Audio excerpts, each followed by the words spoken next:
সৃষ্টিকর্তার অস্তিত্ব নিয়ে আমার মনে সবসময় প্রশ্ন ঘোরাঘুরি করে। এটি বেশি ভাবলে গুনাহ হবে ভেবে চিন্তা না করার চেষ্টা করি, তারপরে এসব আমার মাথায় ঘোরাঘুরি করে। এটা থেকে পরিত্রাণের উপায় কী? দেখুন, প্রথম কথা হলো যে আল্লাহ রাব্বুল আলামিনের সম্পর্কে বাজে চিন্তা মনের মধ্যে আসাটা, এটা প্রমাণ করে যে আপনার মধ্যে ঈমান আছে।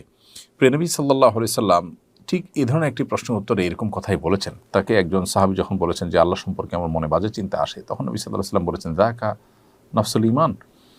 এটাই তো ঈমানের ব্যাপার, যে তোমার মনের মধ্যে আল্লাহ সম্পর্কে বাজে চিন্তা আসছে, শয়তান তোমার মধ্যে ঈমান আছে দেখে সেটাকে সরাবার চেষ্টা করছে। শয়তান যে আমার ঈমানকে বিদরিত করবার চেষ্টা করছে, এটা দেখে আল্লাহ সুবহানাহু ওয়া তাআলার প্রতি ঈমান আরও বৃদ্ধি হওয়া উচিত। কোনো বেঈমানের মনে এরকম চিন্তা সাধারণত আসে না।